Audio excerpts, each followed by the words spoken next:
நான் ஒரு 2 மாசம் டைம் பண்ணேன். ஒரு 2 மாசம் நான் ஸ்கூல் ஃபீஸ்லாம் கட்டினேன். அதானே ஒரு மாசம் டைம் பண்ணேன். ஒரே ஒரு மாசம் அண்ணா அண்ணா அண்ணா அண்ணா வீட்டுக்குலாம் வரவேண்ணா அசிங்கமாயிடுண்ணா அண்ணா அண்ணா அண்ணா அண்ணா அண்ணா அண்ணா. என்னண்ணே பிரச்சனை? யார்கிட்ட இவ்வளவு கெஞ்சிக்கிட்டு இருக்க? தெரிஞ்ச ஒரு ஆள்கிட்ட ஒரு 2 லட்ச ரூபா பணம் வாங்கியிருந்தேன்டா. சரி, தவணை டேட்டு கொடுக்குற டேட்டு முடிஞ்சு போச்சு. இப்போ வீட்டுக்கு வந்து பிரச்சனை பண்ணுறான்றான். நிம்மதியே இல்லடா, சாவலாம் போல இருக்குடா. இதுக்காகலாம் போய் சாவணும்ட்டு இருண்ணே. ஒரு 2 மாசம் வெயிட் பண்ண, ஏதாவது அமௌண்ட் வரும், கடனை கொடுத்துடலாம். என்னடா தம்பி சொல்ற? அமௌண்ட் ஏதாவது கிடைக்குமா? 2 மாசத்துக்கு அப்புறம் என்ன ஸ்கீம் போடுவானுங்கண்ணே, வெயிட் பண்ண. ஸ்கீமா? என்னடா ஸ்கீமு? ஒரு 2 மாசத்துக்கு முன்னாடி இந்த மாதிரி பிரச்சனைன்னு சொல்லியிருந்தீங்கன்னா, இந்த கள்ளக்குறிச்சி கள்ளச்சாராய மேட்ரு நடந்துகிட்டு இருந்துச்சு. அழகா ஒரு பாட்டில் வாங்கி குடிச்சிருந்தீங்கன்னா 10 லட்ச ரூபா பணம் வந்திருக்கும், கடனையும் கொடுத்துருக்கலாம், வீட்டுக்கும் காசு போயிருக்கும். இப்போ வந்து சொன்னா என்ன பண்றது?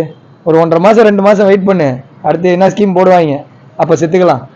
அப்போ அண்ணனை காப்பாத்துறதுக்கு வழி சொல்லல. ஓ, நானே அடுத்த ஆஃபருக்காக தான் வெயிட் பண்ணிக்கிட்டு இருக்கேன்.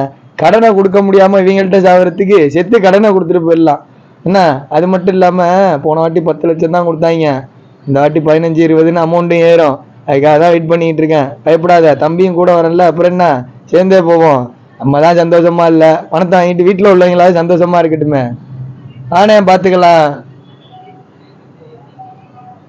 தம்பி சொல்ற ஐடியாவும் நல்லா தான் இருக்கு, வெயிட் பண்ணு.